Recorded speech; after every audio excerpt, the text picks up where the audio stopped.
Fire is defined as the light or heat, especially the flame coming from something burning. According to Shakespeare, a little fire is quickly trodden out, which, being suffered, rivers cannot quench. Sa Pilipinas nating mahalo, hindi pa dumadaong ang mga Kastila. Hindi pa naliligaw si Magallanes.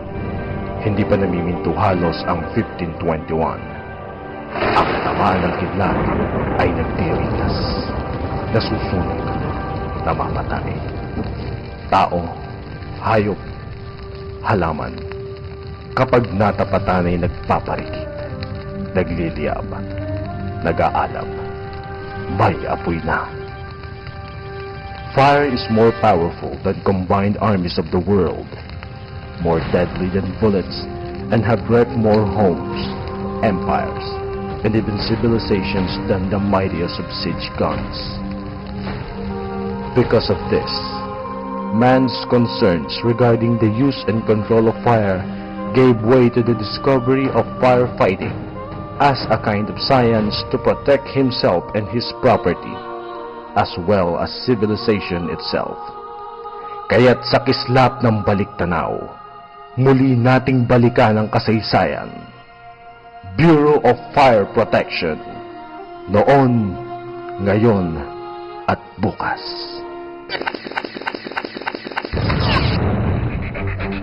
At the age of 19, I started my career and entered into the fire service on August 24, 1972. My first assignment was, as far as I remember, I am a driver pumper operator during that time, and I drove the fire engine 22 of La Loma Fire Station.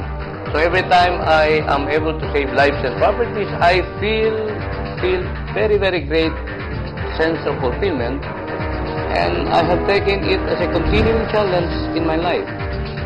That whenever duty calls, I have to give my best service to the public, and this maxim served as the burning fuel that always propelled my drive to fulfill my dream.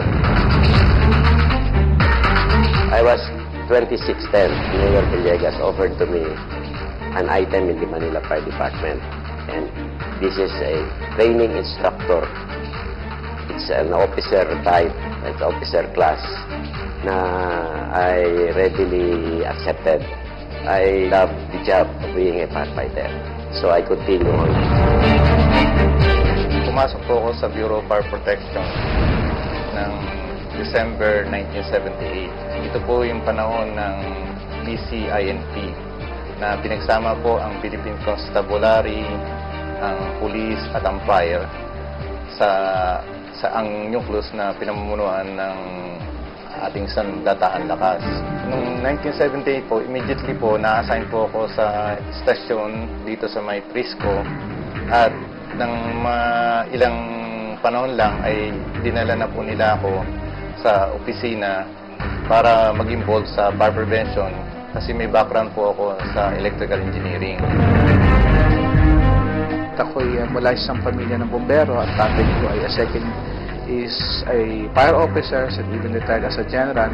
His last post was the director of the training center for the fire service sa Calubang.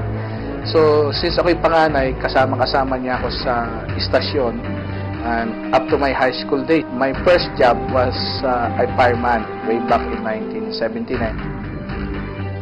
Sa kislap ng baliktanaw, ang apoy ay naging kaibigan, ngunit isa din sa naging kaaway. Nagpatuloy ang buong mundo sa pagsisikap na pigilan ang pinsalang dulot ng apoy. 23 BC, nung nagkaroon po ng major fire sa Rome, ay nag-establish si Augustus Caesar ng kauna-unahang organized na pamatay sunog. Ito po ay composing of 600 slaves. Pero nung mga 680, pinalitan na po itong mga slaves na to ng mga pinalayang mga alipin at ito po ang nagprotekta sa Rome ng mga 500 years. Noong 4th century ay nagkaroon po ng kauna-unahang double cylinder na piston pump. Noong naman 10th century, inimplement po nila yung tinatawag na curfew. Pagdating po ng sunset, ay lahat po ng apoy sa bahay ay kailangan mong patayin. Yung pinantatakip po doon sa apoy na yon, ang tawag po nila noon sa French, curfew, sa English, curfew. Noong 1647 ay doon po sa New Amsterdam, na ngayon po ay New York, ay yung pong Governor General doon na si Peter Stuyvesant ay nag-establish po ng kauna-unahang brigade. Ang tawag po nila dito ay Rattle Watts. Noong mga 1736 po, si Benjamin Franklin ay nag-establish po ng fire insurance. At the same time ay nag-organize din siya ng fire brigade. Yung sa unang-unang organized na brigade ay gumamit sila ng bucket brigade. Gumawa sila ng tinatawag na yung gooseneck na bakal na ito po ay nakalagay sa isang kahon at yun po ang nilalagyan ng tubig. Yun po ang kauna-unahang pump na may direction yung tubig. At doon inimbento nila yung kauna-unahang pump na pinaandar ng belt. So ang ginawa nila, gumawa ng tinatawag na steam engine. Nung gumagamit na ng steam engine, kailangan ngayon madala yung steam engine doon sa sunog. Yung para madala yan, hinahatak yan ng mga bumbero. Yung iba humahatak, yung iba tumutulak. Meron niyang gulong. So, napag-isip-isip nila na ihilahin na lang ito ng mga kabayo. Suddenly, na-invento na ngayon yung modern na engine ngayon, yung sasakyan na gumagamit ng internal combustion engine. At ngayon, instead na steam engine, ito ng internal combustion engine na ang magpapaandar ng pump. Nung tumagal po, ay hindi lang firefighting ang ginagawa ng ating mga bumbero, kundi nagre-rescue na rin sila. Habang ang buong mundo ay may kanya-kanyang kasaysayan sa larangan ng pagsugpo ng apoy, gayon din ang ating perlas na sinilangan, ang Pilipinas, ang kasaysayang pinamana sa atin ng panahon.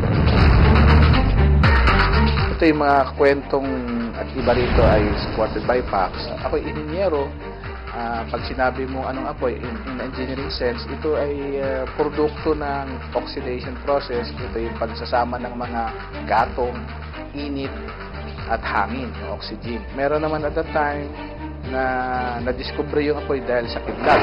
This is my own study on my research, and some of these are applying the anthropological approach of looking at history. We can say, kung titingnan talaga natin yung fire as fire service, meron siyang pre-Spanish era, nung hindi pa dumadating ang Spanish colonization. Spaniard came with 1521. Prior to that, there had been already yung tinuro ni Saide, may tatlong migration na nangyari. I do believe, doon pa lang sa migration na yun, there is already that sense of fire protection, since fire is needed as part of their daily living. And once there is also fire, pag hindi mo ginamit ng maayos ito, it can also be a cause of destruction. Especially at that time, most of the building materials are made of wood.